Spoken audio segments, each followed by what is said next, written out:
तो hello students, embryology में इसके पहले हम लोगों ने दो चीजें देखी हैं। स्पर्म यानी मेल गैमिट बनने की प्रक्रिया और ओवम यानी फीमेल गैमिट बनने की प्रक्रिया। किसी भी नए ऑर्गेनिज्म के बनने के लिए जो सबसे पहली प्रक्रिया शुरू होती है, एक तरफ मेल में वो स्पर्मेटोजेनेसिस और दूसरी तरफ फीमेल में वो है oogenesis। स्पर्मेटोजेनेसिस से बनता है स्पर्म, कहाँ बनता है? टेस्टिस में। और oogenesis से बनता है ओवम, कहाँ बनता है?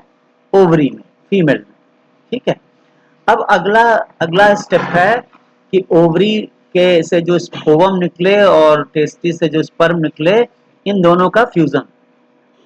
इस फ्यूजन की प्रक्रिया को हम फर्टिलाइजेशन कहते हैं। ये फ्यूजन क्यों होता है, क्यों जरूरी है? क्योंकि स्पर्म और ओवम दोनों हैप्लॉइड होते हैं। हैप्लॉइड यानी क्रोमोसोम की संख्या आधी होती है दोनों। अब जब ये फर्टिलाइजेशन हो जाएगा, फ्यूजन हो जाएगा, तो क्रोमोसोम की संख्या पूरी हो जाएगी, डिप्लॉयड स्ट्रक्चर बन जाएगा, एक जाइगोट बन जाएगा जो डिप्लॉयड होगा और उससे फिर पूरे ऑर्गेनिज्म का निर्माण होगा। यहाँ ये ध्यान रखना है कि पूरे ऑर्गेनिज्म के निर्माण के लिए एक सेल में जो भी जरूरी चीजें चाहिए वो एग के पास होती है। वो सारी चीजें एग के पास होती हैं। बस कमी क्या होती है एग में? क्रोमोसोम की संख्या आधी होती है। क्रोमोसोम की संख्या आधी होती है, एक सेट होता है हैप्लॉइड। तो जो कमी है ये थोड़ी सी कि आधी क्रोमोसोम की संख्या यानी एक हैप्लॉइड सेट ऑफ क्रोमोसोम उसको स्पर्म दे देता है। स्पर्म दे देता है फर्टिलाइजेशन की प्रक्रिया के द्वारा, तो एग कंप्लीट हो जाता है, जाइगोट बन जाता है और उसके बाद वो आगे की पूरे ऑर्गेनिज्म बनाने की प्रक्रिया शुरू कर सकता है। इसी का नाम फर्टिलाइजेशन है। क्या है फर्टिलाइजेशन? ये एक प्रोसेस है जिसके द्वारा दो हैप्लॉइड न्यूक्लियाई, मेल और फीमेल गैमेट के आपस में फ्यूज करते हैं। ठीक है। न्यूक्लियाई के, इन दोनों न्यूक्लियाई के फ्यूजन को हम एम्फीमिक्सिस भी कहते हैं या सिंगैमी भी कहते हैं। ये जो फर्टिलाइजेशन की प्रक्रिया है, it is the first step in the process of embryogenesis. Embryo यानी एक एम्ब्रियो के भ्रूण के निर्माण में सबसे पहला जो स्टेप होता है वो फर्टिलाइजेशन है। It is a species specific process. Her species के लिए ये स्पेसिफिक है, अलग अलग। अब आगे बढ़ने के पहले हम लोग एक बार फिर से जान लें कि फर्टिलाइजेशन के क्या पर्पस है। तो एक पर्पस तो आपने देखा ही कि एग में जो एक हैप्लॉइड न्यूक्लियस होता है उसमें एक हैप्लॉइड न्यूक्लियस और डाल दिया जाता है, किसके द्वारा? स्पर्म के द्वारा। ठीक है, जिससे कि जाइगोट डिप्लॉयड बन जाए। लेकिन फर्टिलाइजेशन का एक और भी काम है। दूसरा काम क्या है? दूसरा काम ये है कि ये एग को स्टिमुलेट करता है, फर्टिलाइज्ड एग को स्टिमुलेट करता है कि अब वो डिवाइड हो, उसमें क्लीवेज हो और उससे पूरा ऑर्गेनिज्म बने। तो इस तरह से फर्टिलाइजेशन के दो पर्पस हो। पहला क्या है? एक हैप्लॉइड एग है, उसमें स्पर्म आया और उसने एक हैप्लॉइड न्यूक्लियस अपनी की तरफ से डाला, ठीक, जिससे कि एग जो है अब वो डिप्लॉयड हो जाए और जाइगोट कहलाने लगे। ये तो पहला पर्पस है। लेकिन दूसरा पर्पस भी ध्यान रखना है। जब ये एग है, जब स्पर्म आके इसको प्रिक करता है अपना हैप्लॉइड न्यूक्लियस इसको देने के लिए, तो इस प्रिकिंग के दौरान ये एग को स्टिमुलेट कर देता है कि अब ये डिवाइड हो सके और क्लीवेज इसमें हो सके और एम्ब्रियो बनाने की प्रक्रिया की तरफ ये बढ़ जाए। ठीक है, तो क्लीवेज के लिए भी स्टिमुलेट करता है। अब हम लोग देखेंगे कि फर्टिलाइजेशन के लिए क्या क्या चीजें चाहिए, बेसिक रिक्वायरमेंट्स क्या है। तो सबसे पहली रिक्वायरमेंट ये आपको एकदम याद रखना है कि फर्टिलाइजेशन कभी कभी भी ड्राई मीडियम में नहीं होता है। It always requires a fluid medium. Fertilization के लिए कुछ फ्लूइड होना चाहिए, लिक्विड होना चाहिए। अब ये देखिए, ये बहुत इंपॉर्टेंट चीज है, यहां से आप और भी चीजें समझ सकते हैं। फ्लूइड मीडियम चाहिए। तो जो पानी में रहने वाले जीव हैं वहां पर उन एनिमल के बाहर पानी पानी है, फ्लूइड है। तो पानी में रहने वाले अधिकतर जीव जीवों में एक्सटर्नल फर्टिलाइजेशन होता है। फर्टिलाइजेशन दो तरह का होता है, एक्सटर्नल फर्टिलाइजेशन और इंटरनल फर्टिलाइजेशन। एक आगे, हाँ यहाँ पर ये एक्सटर्नल फर्टिलाइजेशन और इंटरनल फर्टिलाइजेशन। एक्सटर्नल फर्टिलाइजेशन क्या है? जहां पर फर्टिलाइजेशन फीमेल की बॉडी से बाहर, यानी फीमेल एग अपना रिलीज कर दे बाहर कहीं, मेल स्पर्म बाहर रिलीज कर दे, और एग और स्पर्म का जो मिलन है वो दोनों की बॉडी के बाहर हो रहा है, ना फीमेल की बॉडी में हो रहा है ना मेल की बॉडी में हो रहा है। तो बाहर कहाँ होगा भाई? फर्टिलाइजेशन के लिए तो पानी चाहिए। देखिए, फर्टिलाइजेशन रिक्वायर्स फ्लूइड मीडियम, तो बाहर पानी है इसलिए कोई दिक्कत नहीं है। इसलिए अधिकतर जो सभी नहीं लेकिन अधिकतर जो एक्वेटिक एनिमल्स होते हैं उसमें एक्सटर्नल फर्टिलाइजेशन होता है, यानी मेल और फीमेल दोनों अपने गैमेट्स बाहर पानी में रिलीज कर देते हैं और वही पानी में फर्टिलाइजेशन हो जाता है। वही पानी में स्पर्म मेल ओवम तक पहुंच जाता है और उसे फर्टिलाइज कर देता है। लेकिन दूसरा है ये इंटरनल फर्टिलाइजेशन। ये क्यों हुआ भाई? अब जो टेरेस्ट्रियल एनिमल्स, जमीन पर रहने वाले जंतु, उनको बाहर पानी कहाँ मिलेगा? अगर जमीन पर रहने वाले जंतु अपना स्पर्म और ओवम बाहर जमीन पर छोड़ देंगे तो वहां तो जमीन है, सूखा है, पानी नहीं है, वहां पर ये एग और स्पर्म दोनों उनकी डेथ हो जाएगी, समाप्त हो जाएगी। तो कैसे फर्टिलाइजेशन होगा? इसलिए जो टेरेस्ट्रियल एनिमल्स है उनमें ज्यादातर, उनमें सभी में, ज्यादातर नहीं उनमें सभी में इंटरनल फर्टिलाइजेशन होता है। यानी यहाँ पर फ्लूइड मीडियम कहाँ से मिलेगा? फ्लूइड मीडियम यहाँ पर बॉडी फ्लूइड्स है। फीमेल की बॉडी में कुछ फ्लूइड है, मेल की बॉडी में स्पर्म के साथ कुछ फ्लूइड है, तो मेल अपने स्पर्म को सीधे फीमेल की बॉडी के अंदर इंट्रोड्यूस कर देता है ताकि मेल के बॉडी से जो फ्लूइड निकला है वो फ्लूइड काम में आ जाएगा और फीमेल की बॉडी में एग के आसपास कुछ फ्लूइड है वो भी काम में आ जाएगा। तो फ्लूइड सबसे पहली जरूरत है। Fertilization requires fluid medium. क्यों? क्योंकि स्पर्म को एग तक पहुंचना है, पहुंचने के लिए उसको मूव करना है। तो अब उसके पैर तो है नहीं कि वो चल के जाएगा, एक टेल होती है जिसकी मदद से वो तैर सकता है। स्पर्म में एक टेल होती है, पैर नहीं होता है, टेल होती है जिसकी मदद से वो तैर सकता है, तैर कर जाकर ओवम तक पहुंच सकता है। तो तैरेगा कैसे? पानी चाहिए, लिक्विड चाहिए, फ्लूइड चाहिए, ठीक। तो इसलिए फर्टिलाइजेशन के लिए फ्लूइड मीडियम एक बहुत ही बेसिक रिक्वायरमेंट है। और इसीलिए जो एक्वेटिक एनिमल्स हैं वहां फ्लूइड की कोई दिक्कत नहीं है, तो वहां पर एक्सटर्नल फर्टिलाइजेशन होता है। और जो टेरेस्ट्रियल एनिमल्स हैं वहां पर कैसा होता है? Internal fertilization. टेरेस्ट्रियल में एक्सटर्नल नहीं हो सकता है, चाहे वो कितना भी बेसिक एनिमल क्यों ना, कितना ही वो इवोल्यूशनरी हायरार्की में नीचे क्यों ना हो। इवन देखिए आप इंसेक्ट्स, वो तो इनवर्टिब्रेट्स हैं, बहुत छोटे जीव हैं, लेकिन वहां भी इंटरनल फर्टिलाइजेशन होता है, ठीक है, क्योंकि टेरेस्ट्रियल है और एक्सटर्नल नहीं हो सकता। तो पहला ये रिक्वायरमेंट फिट लीजिए।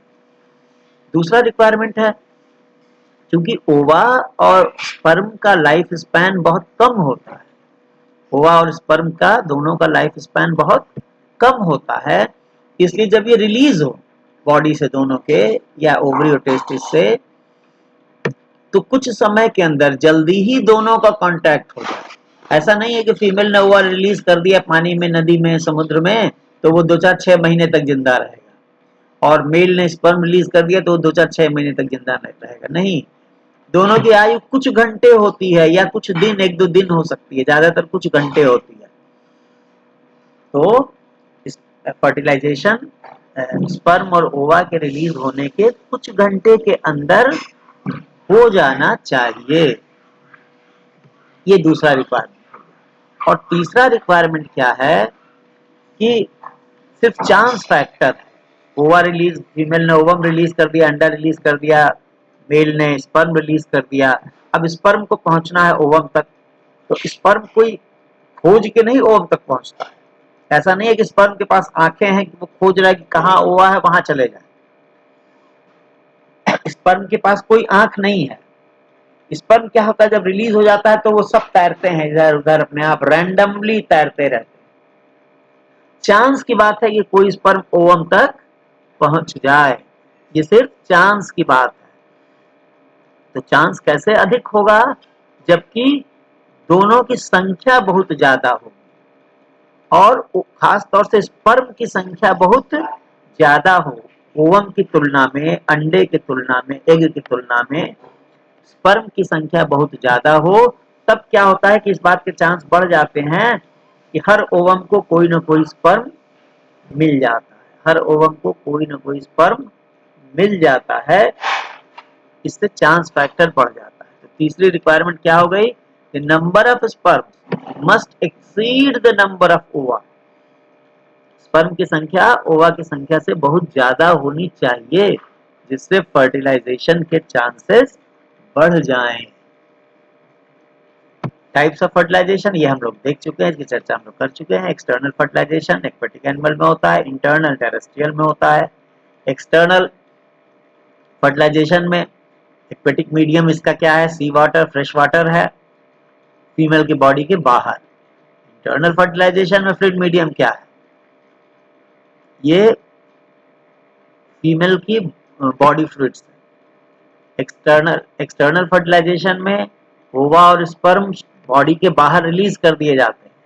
इंटरनल फर्टिलाइजेशन में स्पर्मेटोजोआ फीमेल की बॉडी के अंदर रिलीज किया जाता है। ठीक है, एक्सटर्नल और इंटरनल फर्टिलाइजेशन का ये कंपैरिजन। अब हम आएंगे मैकेनिज्म ऑफ फर्टिलाइजेशन। फर्टिलाइजेशन की क्या क्या मैकेनिज्म है, कितने स्टेप। तो आप समझ गए कि जैसे हम लोग अभी एक्सटर्नल फर्टिलाइजेशन की अगर बात करें, तो कल्पना कीजिए नदी में मछलियां हैं, एक उसमें फीमेल मछली है, किसी स्पीशीज की मेल भी है। फीमेल ने अपना एग रिलीज कर दिया पानी में, मेल ने अपना स्पर्म रिलीज कर दिया। अब उस पानी में ओवम और स्पर्म, एग और स्पर्म के बीच में क्या कैसे होना है, कैसे इनका फर्टिलाइजेशन होना है, इसकी हम लोग चर्चा करेंगे। तो पहली चीज कि इनकाउंटर ऑफ स्पर्मेटोजोआ एंड ओवा। इनकाउंटर ऑफ स्पर्मेटोजोआ एंड ओवा का मतलब है, ये जितने स्टेप है हम लोग इसकी एक एक करके डिटेल में चर्चा करेंगे। पहला इनकाउंटर ऑफ स्पर्मेटोजोआ एंड ओवा, दूसरा कैपेसिटेशन एंड कॉन्टैक्ट, तीसरा acrosome reaction and penetration of egg, चौथा एक्टिवेशन ऑफ ओवम, और पांचवा एम्फीमिक्सिस। ये 5 स्टेप में फर्टिलाइजेशन की प्रक्रिया पूरी होगी। तो अब हम लोग एक एक करके एक एक स्टेप को देखेंगे। पहला encounter of spermatozoa and ovum. Sperm और ओवम कैसे मिले, मिलने के लिए क्या क्या जरूरत है। तो पहले हम लोग एक्सटर्नल फर्टिलाइजेशन की बात कर रहे हैं। Counter of gametes in external fertilization, जहां नदी में, समुद्र में, तालाब में फर्टिलाइजेशन हो रहा है। एक्वेटिक मीडियम में ये हो रहा है, पानी में। कुछ एनिमल्स में जैसे सी अर्चिन में मेल और फीमेल बहुत बड़ी संख्या में गैमेट कब रिलीज कर देते हैं, फ्रीली रिलीज कर देते हैं, जो जहां है वहां वो रिलीज कर दिया, कभी भी रिलीज कर दिया, और सिर्फ चांस की बात है। तो चांस के लिए इसमें क्या करना होगा, सी अर्चिन में बहुत बड़ी संख्या में गैमेट रिलीज करना होगा। लेकिन ऐसा हमेशा हर एनिमल में नहीं होता है। चांस अधिक हो, गैमेट के मिलने के चांसेस अधिक हो, इसके लिए देखिए फिशेस वगैरह में क्या होता है। जो मैक्सिमम वर्टिब्रेट्स हैं जो एक्वेटिक, पहला तो काम ये होता है कि मेल और फीमेल दोनों का जो मैच्योरिटी का समय है, यानी जब वो एग और स्पर्म रिलीज कर सके, ये ऐसा कोऑर्डिनेट होता है कि दोनों लगभग एक साथ मैच्योर, मेल और फीमेल एक साथ मैच्योर हो। यानी जिस समय मेल, जिस महीने में, महीने के जिन दिनों में मेल अपना स्पर्म रिलीज कर रहा है, उसी समय फीमेल भी अपना ओवम रिलीज करे। ये जरूरी है ना भाई। अगर मेल ने स्पर्म रिलीज कर दिया जनवरी में और फीमेल ने ओवम रिलीज कर दिया फरवरी में, तब तो फरवरी तक तो मेल के स्पर्म जिंदा नहीं रह पाएंगे। इसलिए अधिकतर एक्वेटिक एनिमल्स में प्रकृति ये व्यवस्था करती है कि दोनों का सेक्सुअल मैच्योरेशन लगभग समान समय में हो, मेल और फीमेल का, ताकि वो एक ही महीने में एक ही समय में स्पर्म और ओवा रिलीज करें, जिससे उनके मिलने के चांसेस बढ़ जाएंगे। ठीक है। और क्या होता है, दूसरा उपाय क्या प्रकृति करती है? ऐसा नहीं होता है कि मेल ने यहाँ स्पर्म रिलीज किया और फीमेल ने 1 किलोमीटर दूर नदी में रिलीज किया, फिर चांसेस बहुत घट जाएंगे। इसलिए एक प्रक्रिया होती है कोर्टशिप, यानी मेल और फीमेल अक्सर पास पास आ जाते हैं, एक पास आ जाते हैं, है ना। किसी तरह से वो एक दूसरे को अट्रैक्ट करते हैं, या फीमेल मेल को कर लेती है या मेल फीमेल को कर लेता है, दोनों पास पास आ जाते हैं। उसके बाद वो अक्सर ये भी होता है कि कुछ वो नेस्ट बनाते हैं, घोंसला पानी में नीचे तलहटी में अपना कुछ घोंसला जैसा बना लिया उन्होंने, बालू का घोंसला, कुछ छोटे छोटे पत्थर इकट्ठा करके घोंसला बना लिया, कुछ ऐसे भी स्पीशीज करते हैं। अब क्या होता है कि उस घोंसले में उसी में फीमेल अपना एग रिलीज करेगी, वहीं मेल अपना स्पर्म रिलीज करेगा। तो कहने का मतलब है कि प्रकृति ने ये पूरा प्रयास किया है अधिकतर एनिमल में कि दोनों के गैमेट, फीमेल और मेल के गैमेट जब रिलीज हो तो उनके मिलने के चांसेस अधिक से अधिक हों, है ना। क्या क्या किया, एक तो अधिक संख्या में, जहां एक्सटर्नल फर्टिलाइजेशन होता है, अधिक संख्या में, बहुत बड़ी संख्या में गैमेट रिलीज होते हैं, स्पर्म और एग। दूसरा क्या प्रकृति करती है कि दोनों के मैच्योरिटी के समय को कोऑर्डिनेट करती है, एक ही समय में मेल और फीमेल मैच्योर हो, यानी एक ही महीने में एक ही साथ लगभग अपना स्पर्म और ओवा रिलीज करें। तीसरा उपाय क्या, कोर्टशिप, यानी वो रिलीज करने के पहले पास पास आ जाए, एक मेल एक फीमेल पास पास आ जाए, या दो तीन फीमेल और एक मेल उसके पास नहीं रहे, ताकि जहां पर एग रिलीज हो वहीं स्पर्म रिलीज हो, कोर्टशिप।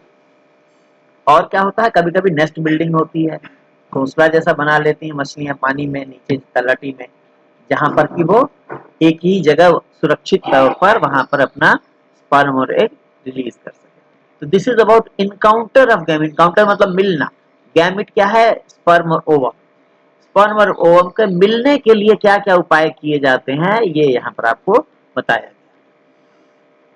अब जहां इंटरनल फर्टिलाइजेशन है वहां तो कोई समस्या नहीं है ना, वहां पर क्योंकि मेल को सीधे सीधे अपने स्पर्म फीमेल की बॉडी के अंदर पहुंचा देना है, इसलिए वहां पर कोई बहुत समस्या नहीं है इनकाउंटर। ठीक।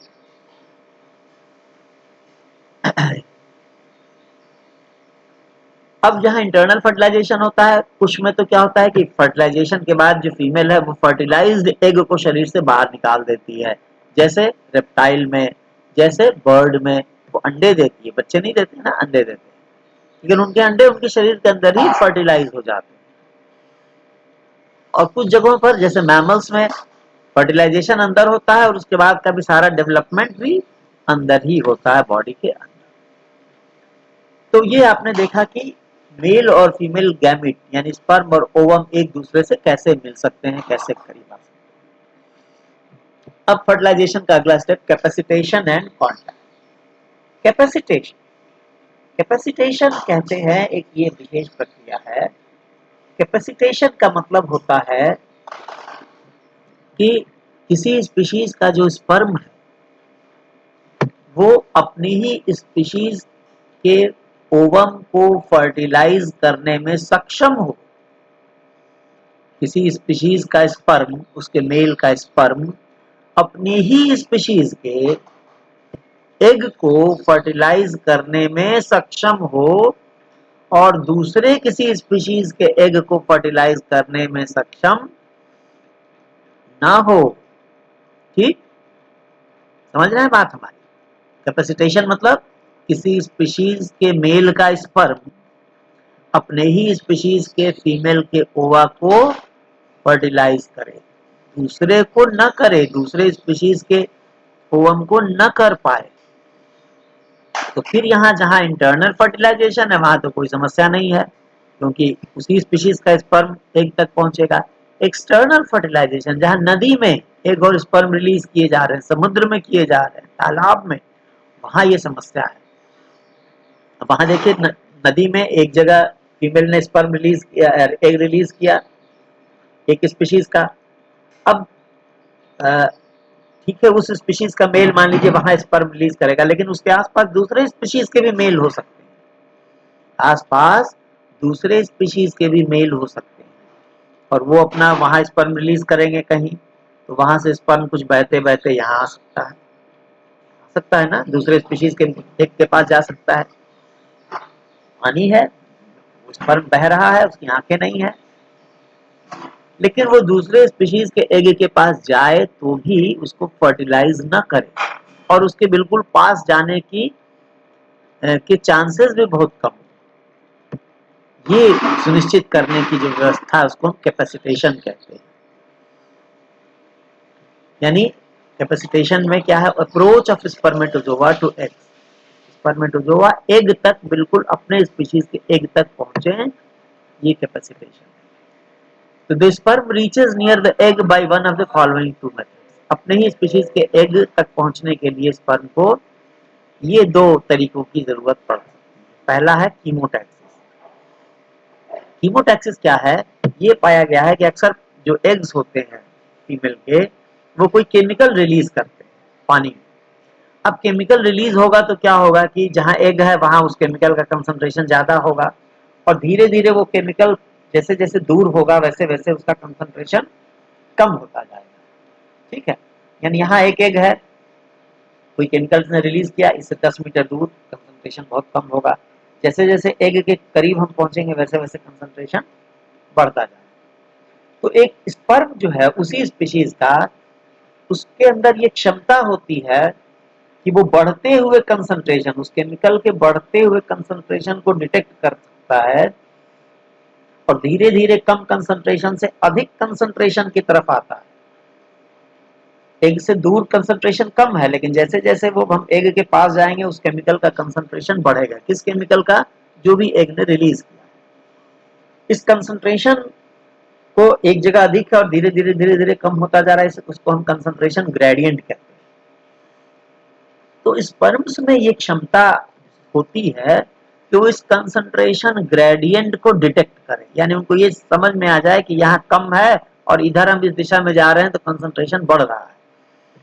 तो वो उस केमिकल से चूंकि अट्रैक्ट होते हैं, इसलिए कम कंसंट्रेशन से अधिक कंसंट्रेशन की तरफ जाने का प्रयास करते हैं, और जैसे जैसे अधिक कंसंट्रेशन की तरफ जाएंगे तो वो कहाँ पहुंचेंगे, एग के पास पहुंच जाएंगे, क्योंकि सबसे अधिक कंसंट्रेशन कहाँ है उस केमिकल का, एग के पास। तो यह है कीमोटैक्सिस। कीमोटैक्सिस का मतलब है कि एग जो है स्पर्म को अपनी तरफ आकर्षित कर रहा है, किसके द्वारा, किसी केमिकल के द्वारा, एक केमिकल के रिलीज के द्वारा। एग ने एक केमिकल रिलीज कर दिया, उस केमिकल से स्पर्म अट्रैक्ट होकर चला आ रहा है। ठीक, अब अगर स्पर्म दूर है थोड़ा, वहां देख रहे हैं कि अच्छा ये केमिकल है, यहाँ इसका कंसंट्रेशन कम है, तो वो उधर बढ़ना चाह रहा है जिधर कंसंट्रेशन ज्यादा है, और ऐसे बढ़ते बढ़ते वो एग तक पहुंच जाता है। तो ये कीमोटैक्सिस की प्रक्रिया सीलेंट्रेट्स में पाई जाती है, कुछ फिशेज में पाई जाती है। और दूसरा जो मैकेनिज्म होता है कैपेसिटेशन का, वो है fertilizin anti fertilizin interaction. Fertilizin anti fertilizin interaction, ये क्या है भाई, तो बहुत सारे स्पीशीज के जो एग्स होते हैं वो एक केमिकल रिलीज करते हैं जिसे हम फर्टिलाइजिन कहते हैं, केमिकल रिलीज करते हैं जिसे फर्टिलाइजिन कहते हैं। ठीक है, और उसी स्पीशीज के जो स्पर्म्स हैं वो दूसरे केमिकल उनके पास रिसेप्टर होता है, कुछ मॉलिक्यूल्स होते हैं जो कि इस फर्टिलाइजिन से बाइंड कर सकते हैं, और उन मॉलिक्यूल्स को एंटी फर्टिलाइजिन कहते हैं। फर्टिलाइजिन क्या है, एग से निकलने वाला एक केमिकल है। एंटी फर्टिलाइजिन क्या है, स्पर्म के पास मौजूद कुछ मॉलिक्यूल्स हैं जो कि इस फर्टिलाइजिन से बाइंड कर सकते हैं। ठीक, और ये दोनों स्पीशीज स्पेसिफिक हैं, यानी एक स्पीशीज के स्पर्म का एंटी फर्टिलाइजिन अपने ही स्पीशीज के एग के फर्टिलाइजिन के साथ बाइंड कर सकता है, दूसरे स्पीशीज के एग के फर्टिलाइजिन के साथ बाइंड नहीं कर सकता है। तो ये कुछ कुछ एंटीजन एंटीबॉडी रिएक्शन टाइप का होता है कि हर स्पीशीज के एग का एक अपना फर्टिलाइजिन, उसी स्पीशीज के स्पर्म के पास एक एंटी फर्टिलाइजिन, और स्पर्म का एंटी फर्टिलाइजिन अपने ही स्पीशीज के फर्टिलाइजिन के साथ बाइंड करेगा। इससे क्या होगा कि ये सुनिश्चित हो जाता है कि किसी स्पीशीज का स्पर्म अपने ही स्पीशीज के एग के पास पहुंचे। ठीक है, ये मैकेनिज्म लिली 1914 में इन्होंने ये वर्कआउट किया था। तो फर्टिलाइजन एंटी फर्टिलाइजन इंटरेक्शन का जो मैकेनिज्म है ये बैलेंस्की ने प्रपोज किया था, और उन्होंने कहा था कि ये या तो एंटीजन एंटीबॉडी की तरह से ये बाइंडिंग होती है, या लॉक एंड की, ताले चाबी की तरह से ये बाइंडिंग। ये फर्टिलाइजन एंटी फर्टिलाइजन रिएक्शन का एक चित्र है ना। ये फर्टिलाइजन मॉलिक्यूल्स हैं, और ये जो स्पर्म है इनके पास यहाँ पर ये एंटी फर्टिलाइजन, ये जो छोटा सा एक डॉट जैसा दिख रहा है, ये एंटी फर्टिलाइजन है। तो स्पर्म ओवम से निकले हुए इस फर्टिलाइजन के साथ बाइंड कर रहा है। देखिए एक फर्टिलाइजन मॉलिक्यूल है, इसके साथ उसी स्पीशीज के 4 स्पर्म्स ने बाइंड किया। क्यों? क्योंकि उन स्पर्म्स के पास इस फर्टिलाइजन के साथ बाइंड करने के लिए एंटी फर्टिलाइजन। तो ये स्पर्म अपने एग के पास पहुंच जाएंगे जहां एग ने ये फर्टिलाइजर रिलीज किया है, दूसरे स्पीशीज के एग के पास नहीं जाएंगे। स्पर्म मोटिलिटी, स्पर्म कैसे पहुंचता है एग के पास, तो यानी मोटिलिटी कैसे चल कर जाता है। तो एक तो स्पर्म के पास टेल होता है, और दूसरी बात यह है कि स्पर्म में सोडियम आयंस जो है वो स्पर्म से कुछ एसिड रिलीज कराते हैं। स्पर्म के आसपास जो सोडियम आयंस होते हैं वो स्पर्म में से कुछ एसिड को बाहर रिलीज कराते हैं, और जब एसिड कुछ बाहर आ जाता है स्पर्म से तो उनका पीएच बढ़ जाता है। स्पर्म के भीतर का पीएच बढ़ जाता है। क्या हुआ? बाहर क्या था? Sodium ion.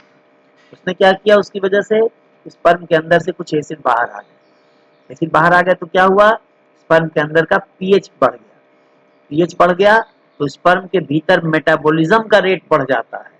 मेटाबॉलिज्म का रेट बढ़ता है तो उसकी मोबिलिटी बढ़ जाती है, उसकी चलने की क्षमता बढ़ जाती है ना। यहाँ कैपेसिटेशन को फिर से डिफाइन किया गया है। Capacitation is the enabling of sperms to fertilize the ova of the same species.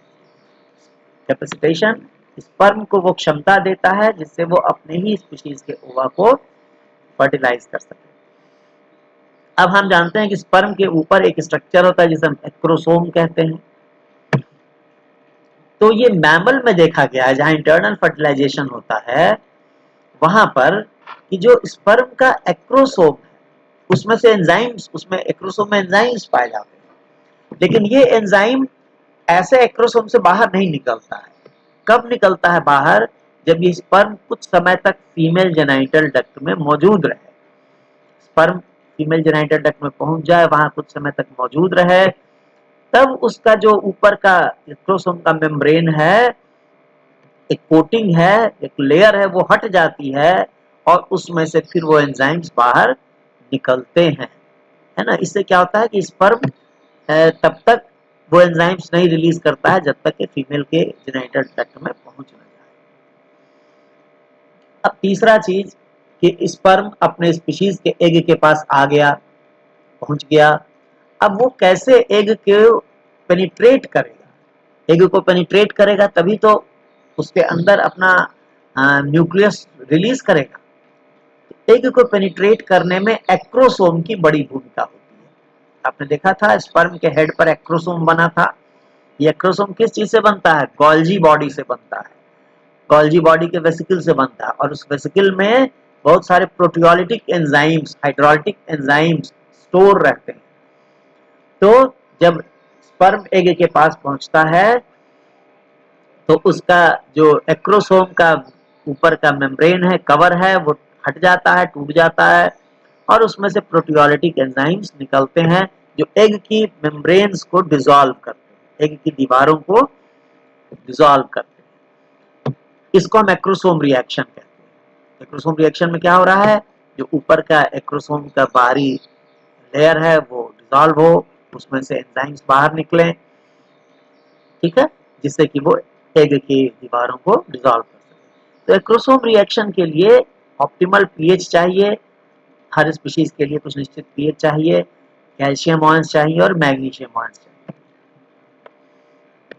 Acrosomal reaction का मैकेनिज्म यहाँ देखिए, इसमें क्या होता है, एक्रोसोमल वेसिकल की मेम्ब्रेन को टूटना होता है, उसके बाद उसमें से एक्रोसोमल एंजाइम्स को निकलना होता है, और एक्रोसोम में एक एक्रोसोमल ट्यूब्यूल बनता है। अभी हम लोग चित्र से देखेंगे कि एक्रोसोमल एक ट्यूब्यूल बनता है, उससे होकर वो एक्रोसोमल एंजाइम एग के भीतर तक पहुंच जाते हैं। यहाँ देखिए, ये देखिए चित्र, ये स्टार फिश में ये नीचे जो स्ट्रक्चर दिख रहा है ये एग है, एग के ऊपर उसके द्वारा रिलीज किए गए केमिकल से एक कोट जैसा बन गया, जेली कोट जिसे कह रहे हैं, ये स्पर्म आया यहाँ, ठीक है। अब देखिए स्पर्म क्या कर रहा है, अब स्पर्म को यहाँ इस तरह से दिखाया गया है, स्पर्म में ये एक्रोसोम है, स्पर्म का ये हेड है और ये उसका एक्रोसोम है, ठीक। तो पहले देखिए यहाँ ऊपर की दीवार ये टूट गई, ऊपर की जो दीवार है ये यहाँ पर फट गई, और अब क्या हो रहा है, एक्रोसोम की जो भीतरी दीवार है इसमें एक फिंगर लाइक स्ट्रक्चर, उंगली जैसा स्ट्रक्चर बन गया, ठीक। अब ये उंगली जैसा स्ट्रक्चर यहाँ से बाहर निकल गया, ठीक है।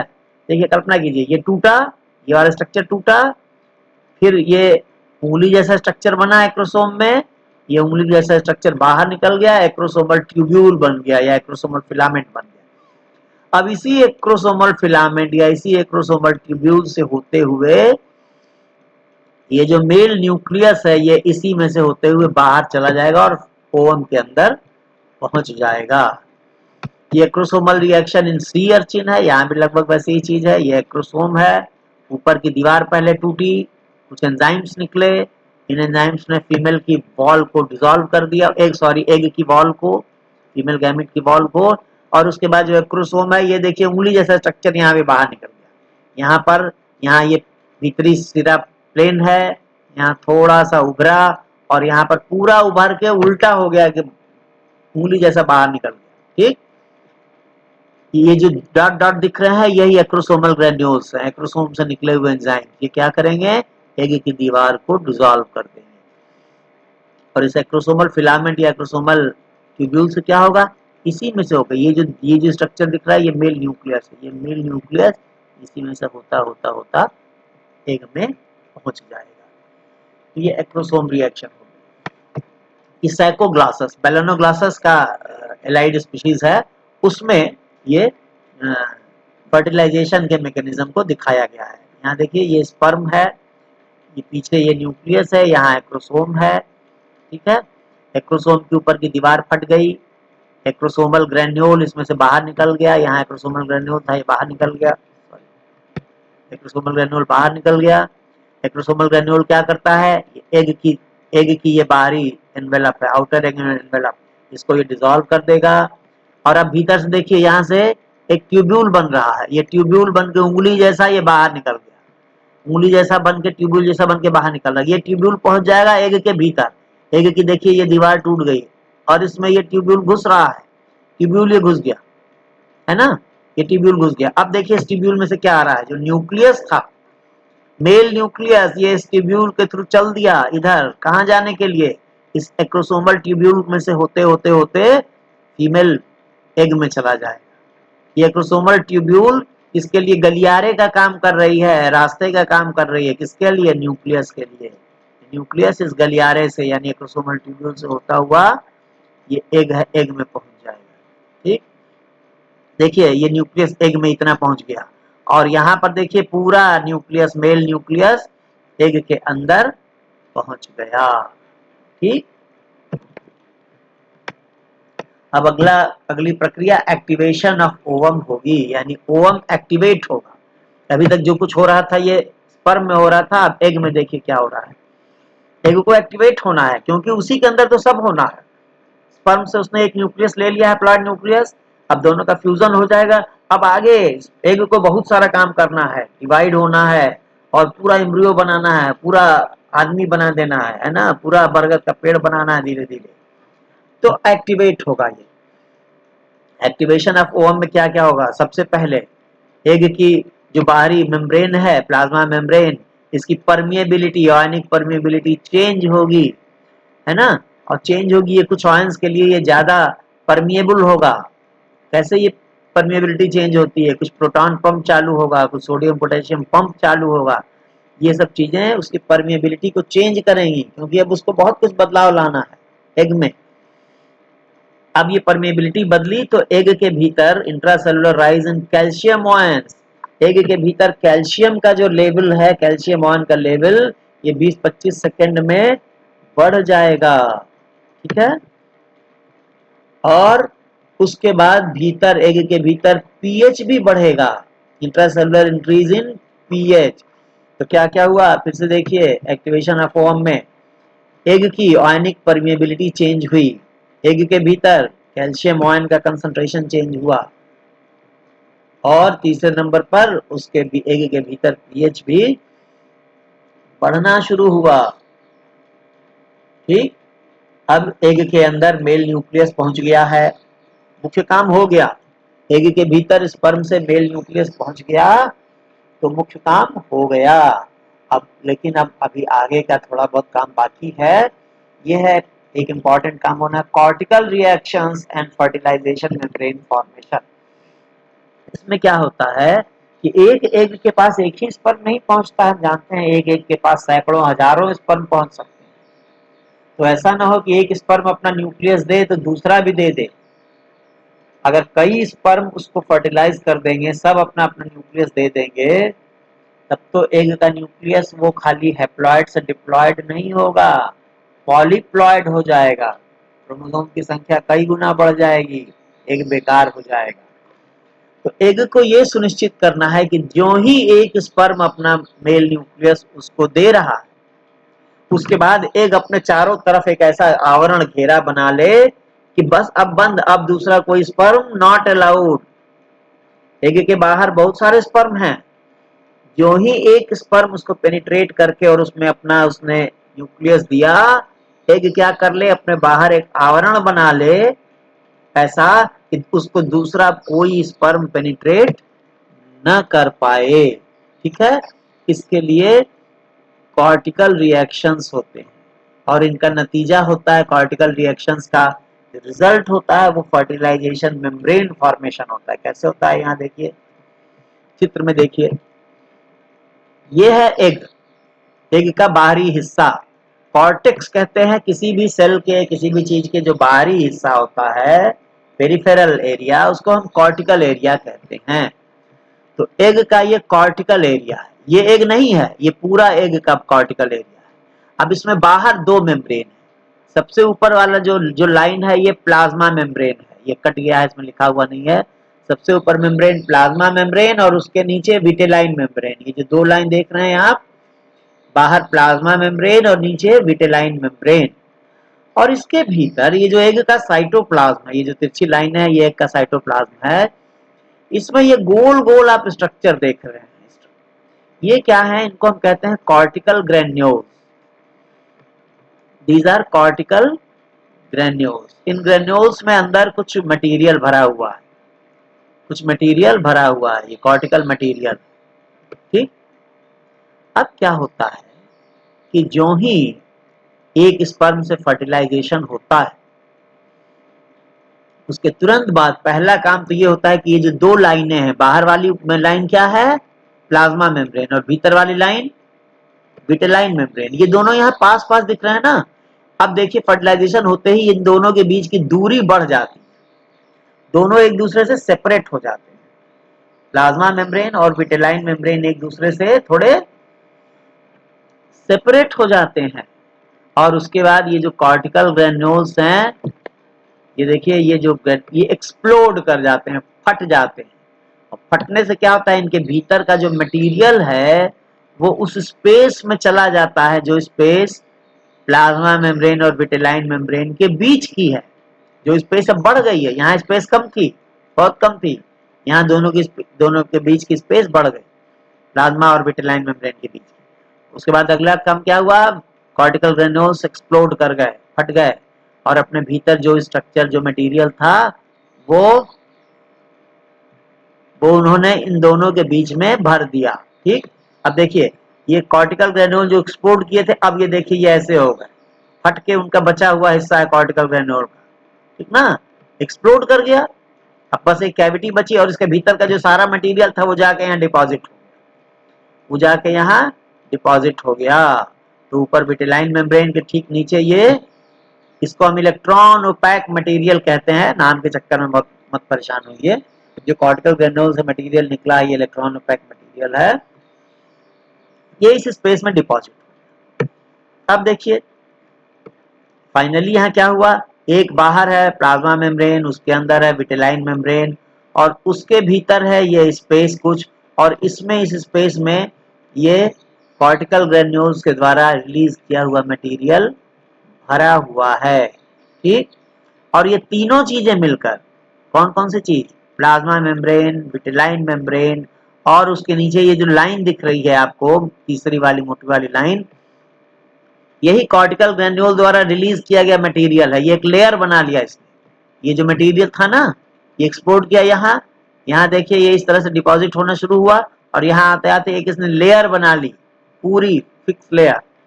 तो अब तीन लाइनें यहाँ हो गई, सबसे बाहर प्लाज्मा मेम्ब्रेन, उसके नीचे विटिलाइन मेम्ब्रेन, और इसके नीचे ये कॉर्टिकल ग्रेन्यूल वाला मटेरियल। यही तीनों मिलकर, ये तीनों मिलकर ये फर्टिलाइजेशन मेम्ब्रेन बना देते हैं। ये मेम्ब्रेन बन गया, मतलब कि अब और कोई स्पर्म इस एग में नहीं आ सकता है। ठीक, तो ये हो गया फर्टिलाइजेशन मेम्ब्रेन फॉर्मेशन, फर्टिलाइजेशन हो गया। अब फर्टिलाइजेशन के बाद पोस्ट फर्टिलाइजेशन चेंजेस क्या हो रहा है, एग का यानी अब जाइगोट बन गया, उसमें मेटाबॉलिक एक्टिवेशन होगा। अब एग को एक्टिवेट होना है, क्यों, फर्टिलाइजेशन हो गया, बहुत सारी क्रियाएं शुरू होंगी आगे, उसको डिवाइड होकर पूरा एम्ब्रियो बनाना है, तो इसका मेटाबॉलिक एक्टिवेशन होगा। सबसे पहले कुछ रिस्पिरेटरी चेंजेस होंगे, रिस्पिरेटरी चेंजेस होंगे, रेट ऑफ रिस्पिरेशन बदलेगा। ये पाया गया है कुछ में बढ़ता है, सी अर्चिन में रेट ऑफ रिस्पिरेशन बढ़ जाता है, ऑक्सीजन कंजम्पशन यानी बढ़ जाता है, कुछ में घट भी जाता है, चीटोप्टेरोडस में घट जाता है, बुफो टोड में लगभग उतना ही रहता है। तो अधिकतर एनिमल्स में कुछ न कुछ रिस्पिरेटरी चेंजेस होते हैं, कोएंजाइम चेंजेस हो रहा है, एनएडीपी में बदल गया, प्रोटीन सिंथेसिस का रेट चेंज होगा, कुछ बढ़ेगा। और क्या होगा, कुछ स्पीशीज में एग की पूरी मियोसिस नहीं हुई थी ओजेनेसिस के दौरान, मियोसिस का एक अंतिम हिस्सा बच जाता है जो फर्टिलाइजेशन के बाद होता है। तो अगर ऐसा है उस एग में तो वो अब होगा। In many species meiosis is arrested, meiosis रुक जाती है, कब, at a particular stage during oogenesis, oogenesis के दौरान रुक गई है, और अब पूरी कब होती है, फर्टिलाइजेशन के बाद। और इसके बाद अगला काम होगा, अब फर्टिलाइजेशन हो गया, जाइगोट बन गया, अब क्या होगा, एक सेल है ना जाइगोट, उससे एक मल्टी सेलुलर स्ट्रक्चर बनना है, एम्ब्रियो बनना है, माइटोसिस यानी क्लीवेज शुरू होगा, उसके बाद क्लीवेज शुरू होगा। और ये एक्टिवेशन की कुछ थियरीज, ये सिर्फ एमएससी के स्टूडेंट्स के लिए हैं, बीएससी के लोग इसको छोड़ सकते हैं। Theories for activation of egg, कैसे एक्टिवेशन हो रहा है, क्या बदलाव हो रहा है जिससे कि एग में एक्टिवेशन होने लग रहा है। तो ये एक biomolecular theory of egg activation, ये लिली का दिया हुआ है।